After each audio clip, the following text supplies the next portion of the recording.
Iz naših krajev.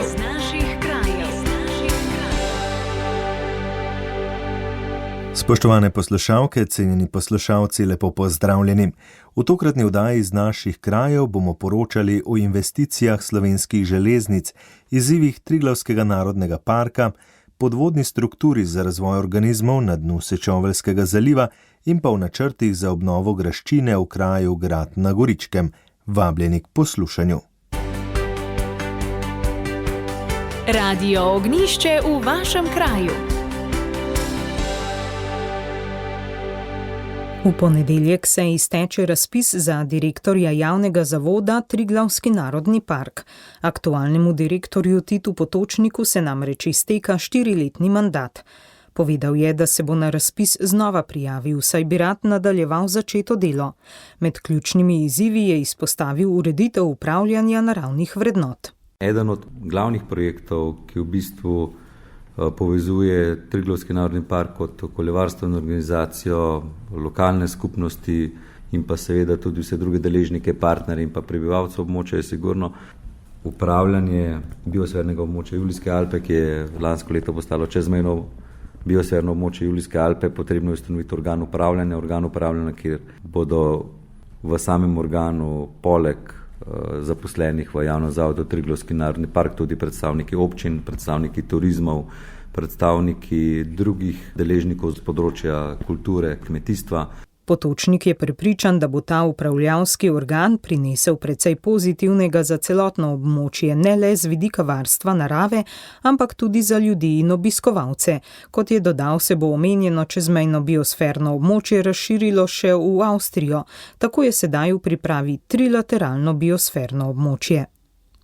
Po Potočnikovem mnenju je treba veliko narediti tudi z vidika obiskovanja parka, saj se v zadnjih letih čuti močan porast števila obiskovalcev. Sam pritisk je zaradi podnebnih sprememb na gorski svet vedno večji, kajti ljudje se odločajo, da ne bodo šli več na morje, ampak da bodo šli v hribe. In od leta 2015 je močan porast obiskovalcev v poletni sezoni. Poletna sezona zagotovo postaja močnejša kot zimska sezona tudi tam, kjer so smučarska središča, in zaradi tega se je potrebno ukvarjati z obiskovalci, treba se je ukvarjati z usmerjanjem obiska, zato da obiskovalci dobijo izkušnjo, ki jo pričakujejo, zato da to ne pomeni prevelikega pritiska na same prebivalce, in pa seveda tudi to, da se varuje narava in pa da je infrastruktura urejena. V ta namen pripravljajo strategijo obiskovanja narodnega parka in posameznih delov. Tukaj vemo, da imamo določena zatečena stanja, ki jih je potrebno rešiti, zato da bodo stvar pregledna,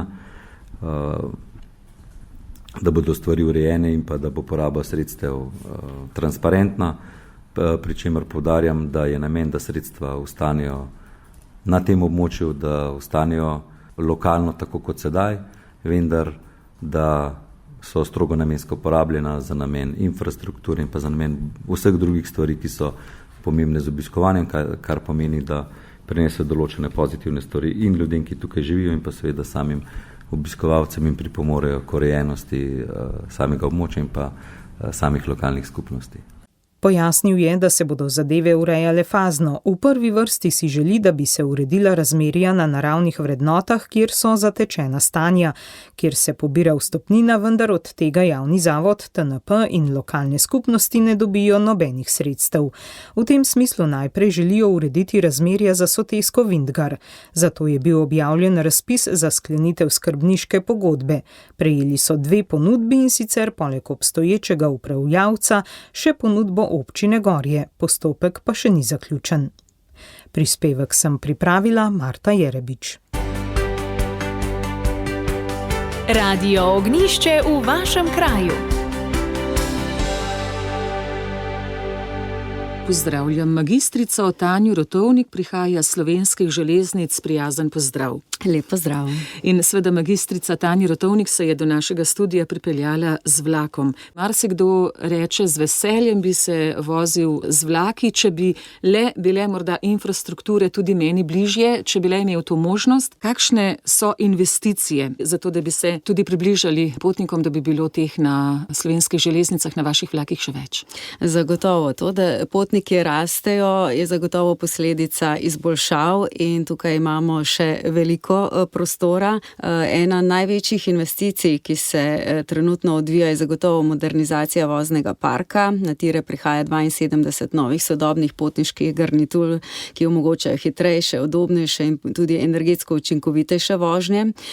Do konca leta pričakujemo, da bo predčasno dobavljenih še preostalih 10 vozil, kar bo zelo pomembno izboljšalo udobje potnikov, predvsem tudi na neelektrificiranih progah.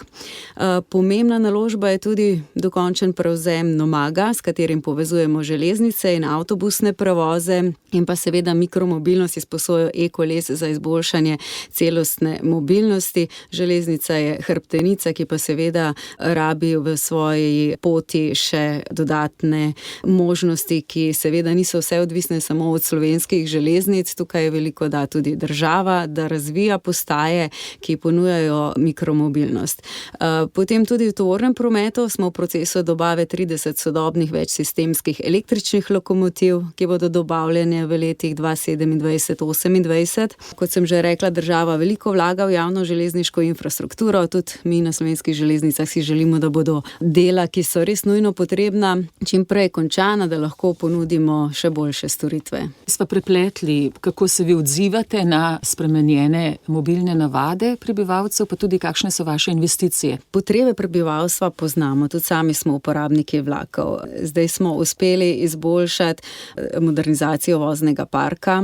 Naši novi vlaki lahko vozijo do 160 km/h, vozimo seveda po omejitvah, želeli bi si hitre železnice mimo naselij, ni pa to čisto v domeni slovenskih železnic. Kar pa lahko naredimo, so izboljšane povezave s tujino. Zelo veliko poudarka dajemo na to, da bi vlaki vozili kljub oviram čim bolj točno tudi v notranjem prometu. Moram povedati, da imamo vsak dan na tirih okoli 580 vlakov in da je to v obsežnih delih, sploh na enotirnih progah, kjer prihaja še pogosteje do verižnih zamud, velik izziv. Manj vlakov bi pomenilo res manj zamud, ampak s tem bi prevalili promet na ceste, dali manj možnosti potnikom. V razvoju infrastrukture država intenzivno vlaga, tudi Družba za upravljanje javnega potniškega prometa, ki ima pomembno nalogo povezovanja voznih redov vlakov in avtobusov. Ta del se nam zdi zelo pomemben, da lahko zagotovimo povezano trajnostno mobilnost, še boljšo ponudbo in še več potnikov, ki uporabljajo trajnostni javni promet. Tudi ponudbe za prevoz vlaki so zelo ugodne. Mesečna vozovnica za neomejeno potovanje stane na primer samo 65 evrov, tudi IAPP vozovnice 10 evrov več na mesec, pa lahko uporabljaš vlake in avtobuse neomejeno. Trajnostna politika je tudi vaša vizija. Res je, ponosni smo, da lahko našim potnikom in poslovnim partnerjem omogočamo trajnostni transport z najnižjimi emisijami v kopenskem prometu. Preteklo leto smo dosegli zavedljive poslovne rezultate, s katerimi smo potrdili naše strateške zaveze. Električni potniški vlaki od lani vozijo na električno energijo, ki je 100% iz obnovljivih virov. Emisije pri tirnih vozilih so v primerjavi z letom 2023 za kar 70% nižje. Tako da to je res velik prispevek k naravi, okolju, v katerem živimo. Poleg tega pa tudi pospešeno posodabljamo in povečujemo energetsko učinkovitost. Združujete vožnjo z vlakom, tudi z avtobusi, pa s kolesi. Kakšni so tu še premiki? Pa seveda predvsem, da povabimo poslušalke, poslušalce, da se seznanijo in so uporabniki. IAPP vozovnice so najugodnejše terminske. Vemo, starejši lahko dobijo te vozovnice brezplačno, mladi dijaki, študenti subvencionirano, ostali pa mesečno, kot sem rekla, 65 evrov na mesec oziroma nekaj 100 evrov, nekaj več kot 500, se mi zdi, je potem letna vozovnica, pač 10 mesečnih vozovnic, kar je res ugodna izbira. Je treba poskusiti uporabljati javni promet, tisti, ki ga še niso. Velikrat slišim od kolegov, veš, to, kaj poslušam, pa so zamude, pa to, ja, sej so, ampak mi imamo 580 vlakov in če jih 100 zamuja, seveda je to komu, ki še ne pozna prometa, nek strah, kaj bo dočakal, ampak glede na to, da število potnikov raste, je lahko tudi to dokaz, da je javni prevoz z vlaki vseeno kljub oviram v prometu dober. Obveščanje poteka o zamudah, tako da si tukaj lahko tudi pomagajo načrtovati poti. Če bi vsaj imeli povsod dvotirno progo, to pomeni, da lahko en vlak pelje mimo drugega, da se ni treba vlaku umakniti in čakati, da pripelje mimo njega drug, kot je na enotirni progi, bi ga zato lahko ponudili veliko bolj. Mi si želimo taktni promet, da imaš vlak na vsakih 15 minut in potem je v bistvu res ponudba v trenutku. Ampak moramo vedeti, da smo v Sloveniji čisto drugače poseljeni. Dostikrat se radi primerjamo z Japonsko, kjer večino poti pelje po hitrih železnicah, ne mimo naselij, kjer ni omejitev. Tako da mi smo v Sloveniji glede tega posebni.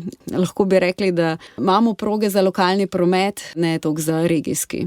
Pri Slovenskih železnicah ste tudi družbeno zelo dejavni, veliko imate odmevnih projektov. Poleg dobrih poslovnih rezultatov veliko pozornosti namenjamo, prej smo rekli, trajnosti, pa seveda tudi družbeni odgovornosti, ker verjamemo, da uspeh podjetja ni samo v številkah, ampak tudi v tem, kako prispevamo k skupnosti. Zato z donacijami, sponzorstvi podpiramo šport, kulturo, humanitarne in tudi lokalne projekte, ki povezujejo ljudi ob železnici in spodbujajo trajnost. Varno in pravilno čez progo, to je kar dobro, da tudi omenimo. Absolutno. Varnost je vedno pri nas na prvem mestu. Hvala za vprašanje, da ob tem upozorimo, da prehod čez železniške tire je res nevaren. So odseki, kjer slišnost vlaka, ki pripelje, pešec ne more prepoznati. Tako da tukaj minuta več čez zavarovan prehod je veliko vredna. Tako da res povabilo k temu, da se upoštevajo prometni predpisi in se poskrbi za varnost tudi strani potnikov oziroma pešcev. O vseh ostalih vaših projektih pa na spletni strani Slovenske železnice, tam lahko dobimo tudi vpogled v dnevni vozni red. Vse aktualne informacije, kaj se dogaja na spletu, kam želite, da bi se zapeljali, preverite, če se lahko zapeljete z vlakom. Tudi vse ugodnosti glede vozovnic, popusti za posamezne skupine. Tako, imamo na spletni strani brezplačno telefonsko številko 080 81 11 ali pa tisti, ki rajše natipkajo na elektronsko pošto potnik.info@slo-železnice.si. Najlepša hvala za ta pojasnila, magistrica Tanja Rotovnik, in uspešno delo pri Slovenskih železnicah. Absolutno se bomo trudili, da se bomo vsi peljali trajnostno in čim bolj udobno. Radio Ognjišče v vašem kraju.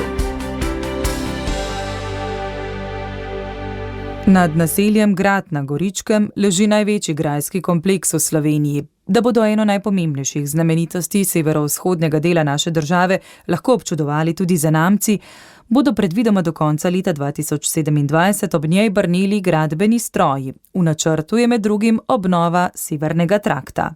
To je trakt, ki ga trenutno ne uporabljamo, se pravi za nas ne predstavlja nekih funkcionalnih prostorov. Dobil je okoli milenijuma novo streho, te je pa že tudi bilo vse, kar se je tukaj v zadnjem obdobju investiralo. Je pojasnil direktor javnega zavoda Krajinski park Goričko Andrej Smodič. Obenem bo stekla sanacija po predlanskih ujmah sproženega plazu. Predstavlja kar resno težavo za statiko celotnega objekta, ker grad je zelo impozanten, velik objekt, dejansko je postavljen na voženi brežini in ko se takšne nerodnosti v smislu večje količine padavin naenkrat zgodijo, potem seveda se začne plaziti. Vrednost projekta je 2,2 milijona evrov, je sporočil Smodič. Aktivnosti znotraj tega so potekale že od začetka leta, čeprav komaj zdaj podpis pogodbe. Za to obdobje, ko smo čakali na pogodbo, je zavod aktivnosti predfinanciral. Republika Slovenija kot lastnica objekta je zdaj zagotovila nadaljne financiranje, je dodal. To se pravi, gre za kulturni spomenik državnega pomena. V javnem zavodu Krajinski park Goričko letos praznujejo 20 let delovanja na gradu nad istoimenskim naseljem. Želijo, da bi obnovljeni prostori postali središče naravovarstvenih, izobraževalnih in lokalnih dejavnosti, je poudaril Smodič. Prispevek sem pripravila Helena Križnik. Radio Ognjišče v vašem kraju. V Sečoveljskem zalivu je bila pred kratkim nameščena že druga podvodna struktura, s pomočjo katere v zavodu UC spodbujajo razvoj marikulture in raziskujejo naseljevanja organizmov. Z mano je direktorica zavoda, doktorica Irena Fonda. Lepo pozdravljeni. V preteklosti ste eno podvodno strukturo že namestili in jo poimenovali Morska oaza. Kaj je bil povod za namestitev podvodne strukture in kako se ta razlikuje od prve? Dober dan, hvala lepa za vabilo. Naše osnovno poslanstvo je ohranjanje biodiverzitete v morju. In naš prvi tak temeljen projekt je bila ravno postavitev Morske oaze Piran. Gre za to prvo strukturo. Postavili smo jo približno pred 1 letom in pol in na njej opazili v bistvu zelo veliko zanimivih in pozitivnih rezultatov. Videli smo, da v par mesecih se je tam začelo razvijati bogato življenje. Zanimalo so nas predvsem tudi vrste, ki bi bile lahko zanimive tudi za gojenje, za bolj trajnostni način pridelave hrane iz morja. In ravno na ugotovitvah, do katerih smo prišli na tej strukturi, smo nekako zasnovali idejo, da bi zdaj naredili še eno strukturo in upamo, da v kratkem tudi še več takih struktur, saj se je res ta učinek zelo, zelo izrazito pokazal, da življenje nekako si lahko pomore oziroma nastane nekje, kjer je prej dejansko bil na dnu sam mulj.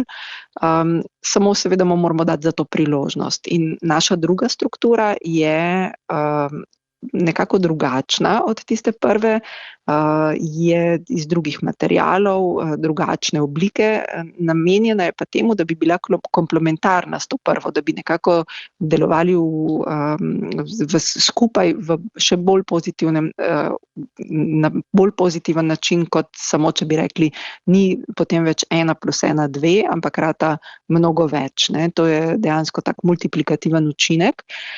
Struktura je narejena prav na osnovi tega, kar smo že razumeli, in upamo, da bomo zdaj še spoznanj imeli bistveno več na osnovi tega. Gre pa dejansko za to, da želimo na tem okolju ugotoviti neke vrste pilotni eksperiment, s katerim želimo videti, kako lahko vplivamo na ohranjanje biodiverzitete in hkrati tudi na razvoj bolj trajnostne marikulture. To pomeni tiste, ki nekako s katero bi v bistvu lahko bolj trajnostno upravljali z morskimi viri. Doktorica Fonda, mogoče še za konec kakšno besedo ali dve o načrtih zavoda UC, ki jih snujete za prihodnost. Omenili ste še kakšno podvodno strukturo? Tako je, to je naš osnovni cilj, je narediti več takih struktur. Želimo si, da bi bile morda še izboljšane, odvisno od tega tudi, kar se bomo naučili tako naprej, tudi še vedno iz prve, ampak tudi iz druge. Želimo si tudi sodelovanja takih morda interdisciplinarnih znanosti, kot tudi če bi bila arhitektura, dizajn, zato da naredimo čim bolj primirna nova bivališča, tako za živali, ki se tam samo naselijo, pa tudi taka, ki bi bila lahko zanimiva za tiste živali, ki so za nas pomembne lahko za prehrano. Zato, da vidimo, koliko vrst bi bilo lahko takih, da se o teh stvarih naučimo. Gre dejansko za čisto nove pristope. Tukaj gledamo, katere vrste bi bile še poleg tistih, ki smo jih običajno vajeni mi jesti, da v bistvu morda najdemo na istem prostoru lahko še druge vrste, ki bi bile za to uporabne. Pri tem bomo zelo veseli podpore tudi poslušalcev, pa tudi javnosti na splošno. Iščemo možnost, kako bi nove strukture postavili. Počasi, tako bolj, ko mi rečemo, več ko bomo naredili, boljše bo, ampak pač delamo pa v okviru svojih zmožnosti. Iskrena hvala za pogovor. Pripravila sem ga Nika Mandl. To je bilo v današnji oddaji, ki sem jo uredil Andrej Šinko. Vsem, če ste del zamudili ali bi prisluhnili še enkrat, vabljeni v Audioarhiv Radia Ognjišče, sicer pa hvala za pozornost in lep pozdrav do prihodnjega tedna. Poslušali ste oddajo Iz naših krajev.